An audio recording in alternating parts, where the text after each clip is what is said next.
Muito bem, estamos começando mais um boletim, olhando o mercado, olhando as negociações lá em Chicago, um dia negativo para as cotações da soja.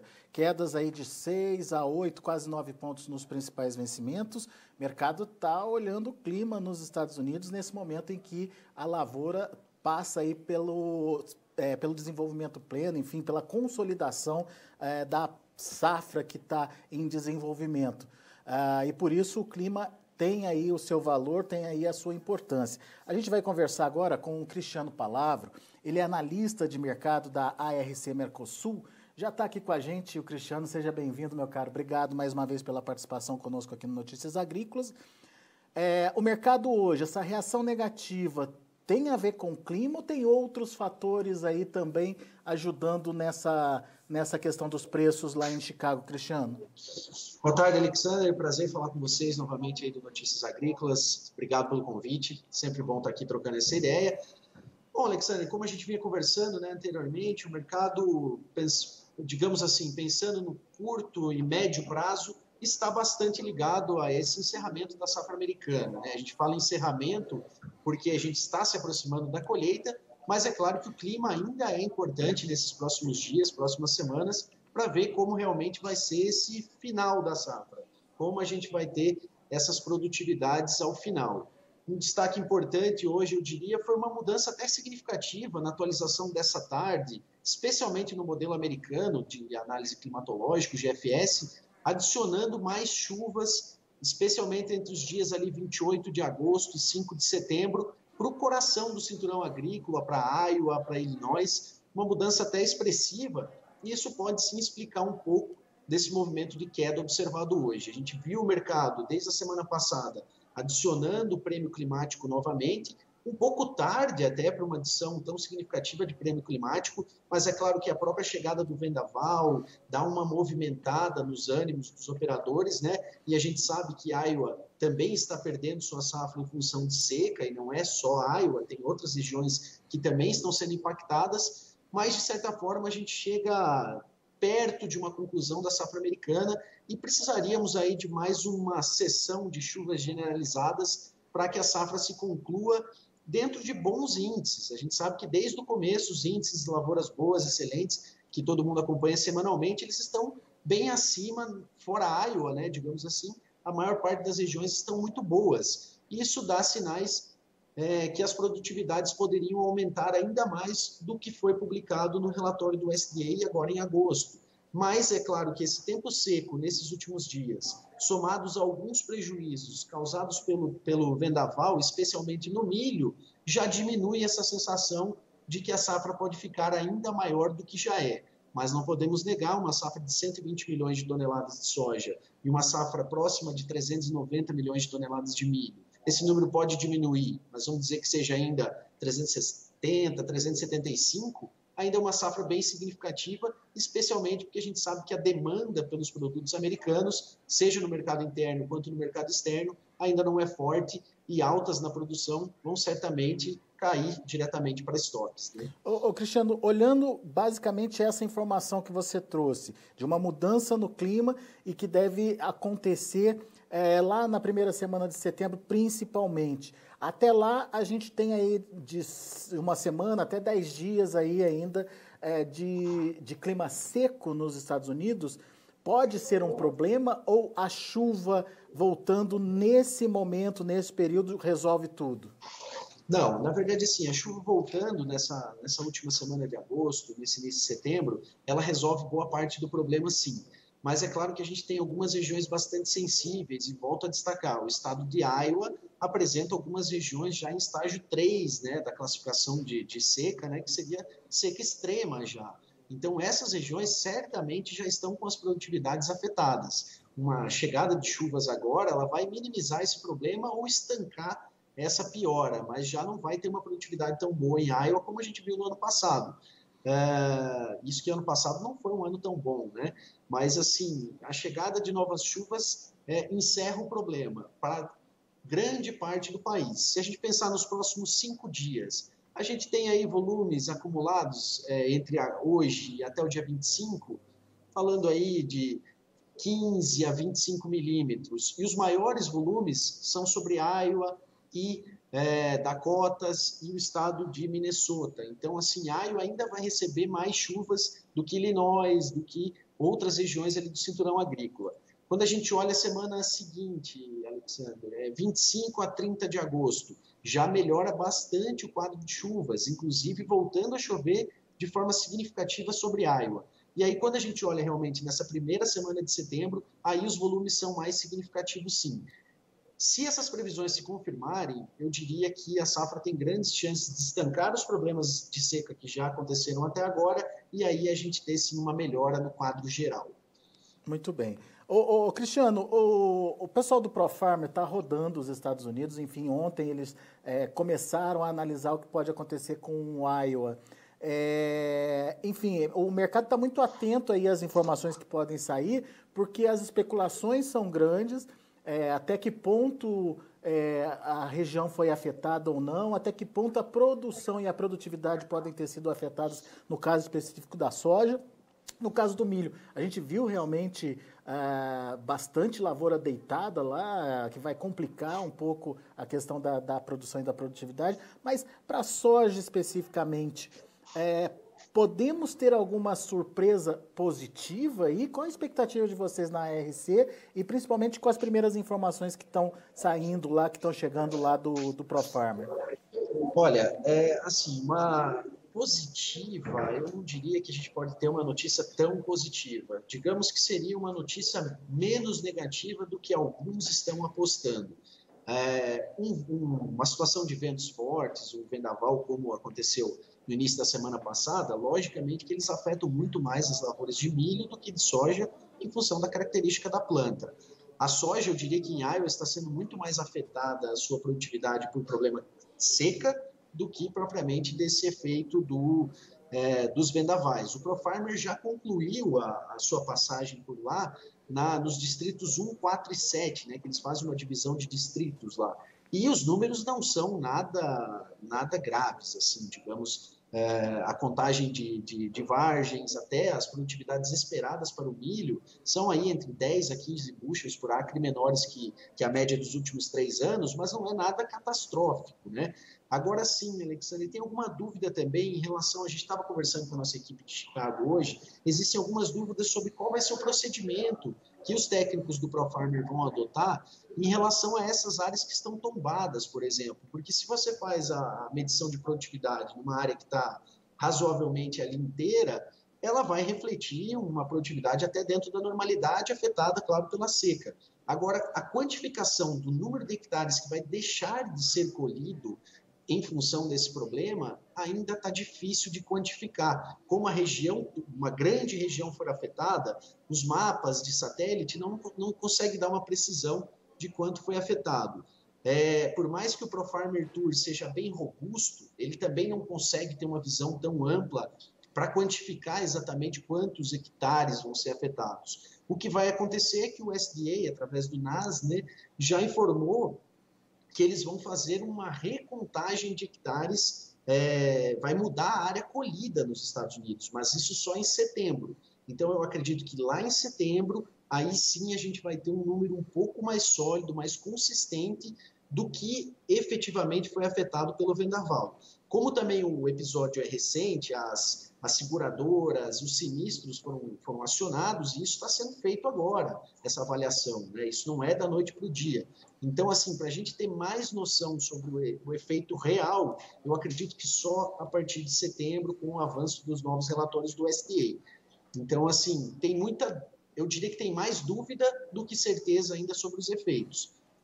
Por enquanto, eu não diria que temos um desastre, mas a gente pode sim se surpreender. Não descarto o mercado ainda se sustentar em função desse problema. E o mercado ainda se sustenta hoje num problema climático. Claro, caiu 8 pontos hoje, é significativo?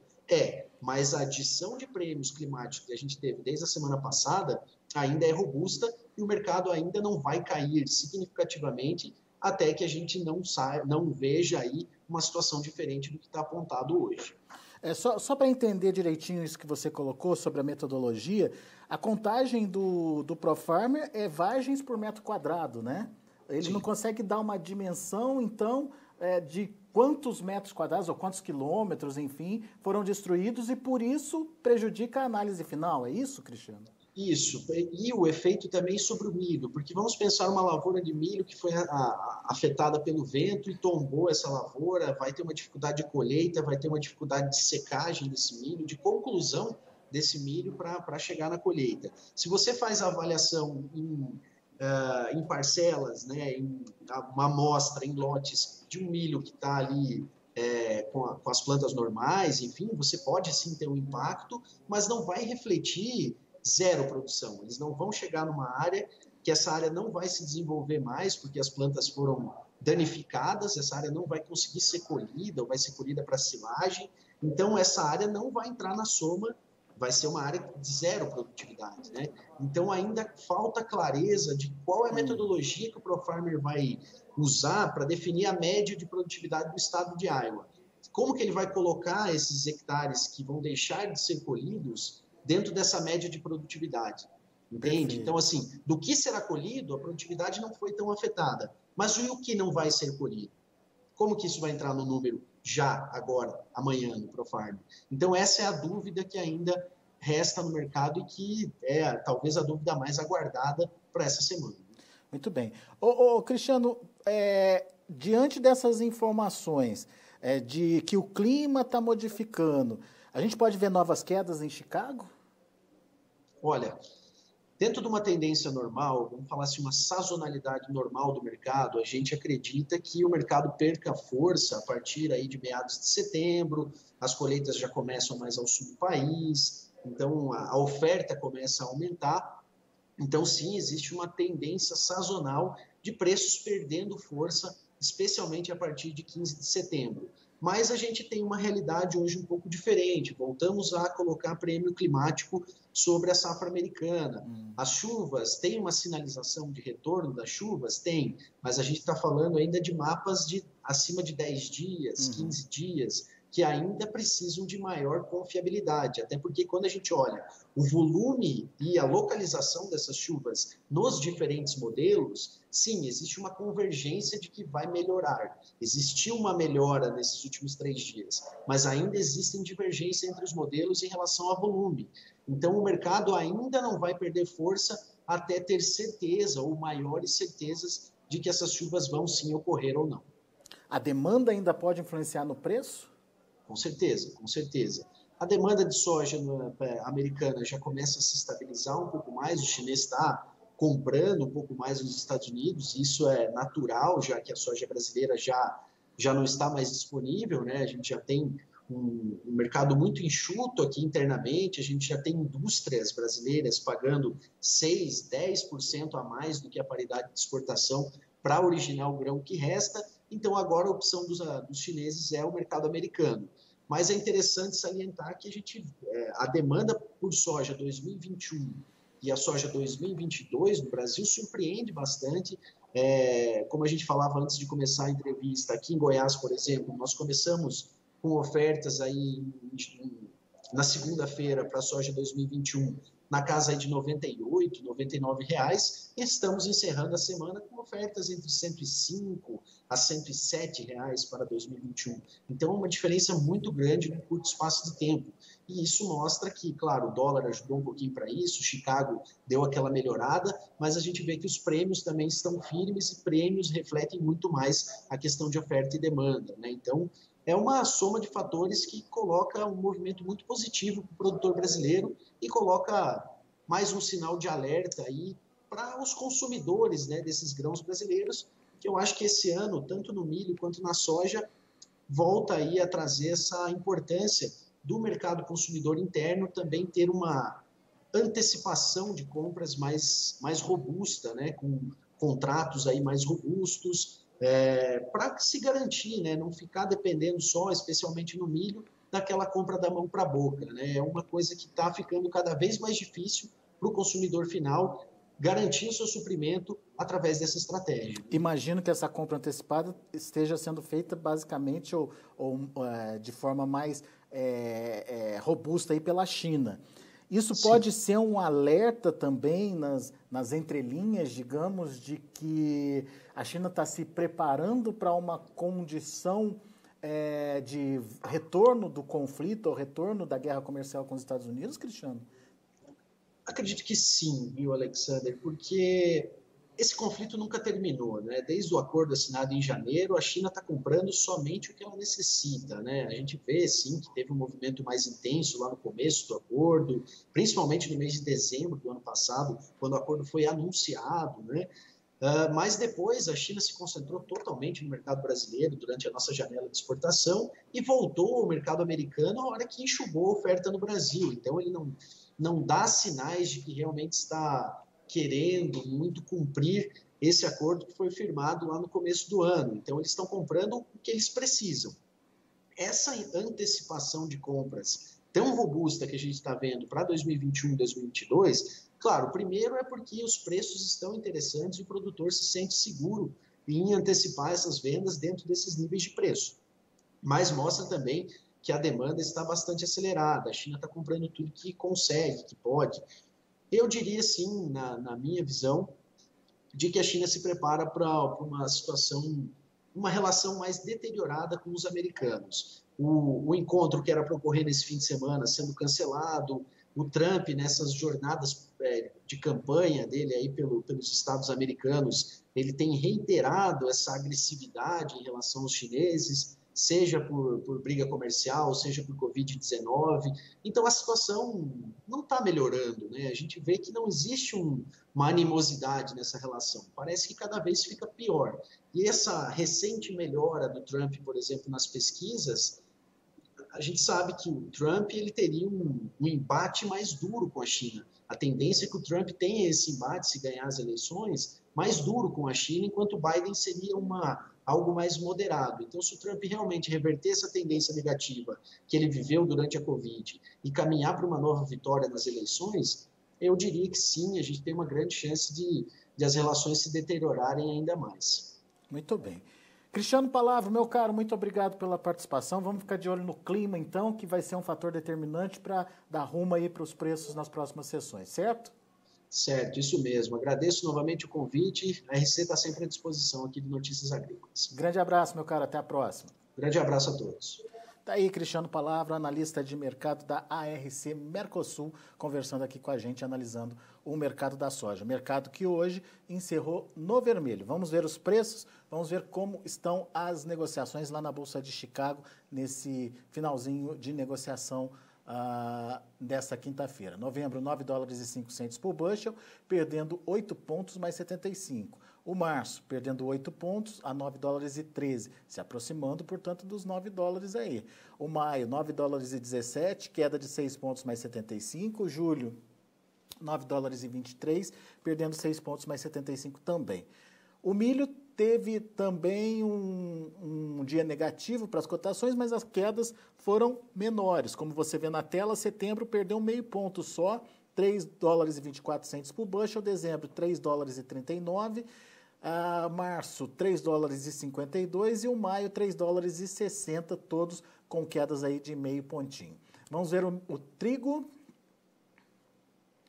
Trigo positivo, setembro, 5 dólares e 19 centos por bushel, 7,5 de alta. Dezembro, 5 dólares e 28, 6,5 de elevação. Março, 5 dólares e 35, 6,5 de alta também. E o maio, 5 dólares e 39 centos por bushel, alta de 6 pontos. São os números de hoje do mercado de grãos lá na Bolsa de Chicago. A gente fica por aqui, daqui a pouco eu volto com outras informações e mais destaques. Continue com a gente.